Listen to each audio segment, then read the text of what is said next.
chapter 25, verse 8.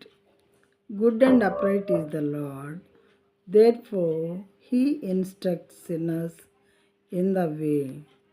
యెహోవా ఉత్తముడును యథార్థవంతుడును అయ్యున్నాడు, కావున తన మార్గమును గూర్చి ఆయన పాపులకు ఉపదేశించును.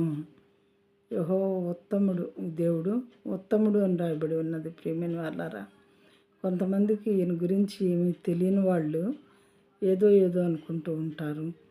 తెలియనటువంటి సహోదరులకి మరి దేవుని బిడ్డలను పంపించి దేవుడు ఆయన గురించి తెలియజేస్తూ ఉంటారు.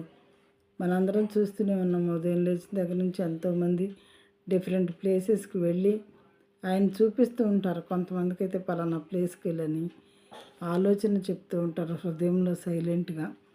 వాళ్ళు ఆ ప్లేసెస్కి వెళ్ళవలసిందే. వెళ్ళకపోతే మరి దేవుని వ్యతిరేకించినటువంటి వాళ్ళం అవుతాం. కాబట్టి మన హృదయంతో దేవుడు ముచ్చటించరన్నమాట. యెహోవా ఉత్తముడును యథార్థవంతుడును అయ్యున్నాడు. ఉత్తముడు మాత్రమే కాదు, యథార్థవంతుడు. దేవుడు యథార్థవంతుడు మాత్రమే కాదు, నీతి న్యాయములకు అధిపతి. ఇలా ఎన్నో మంచి లక్షణాలు, ప్రశస్తమైన లక్షణాలు కలిగినటువంటి దేవుడు, ఈ సృష్టికర్త అయినటువంటి దేవుడు.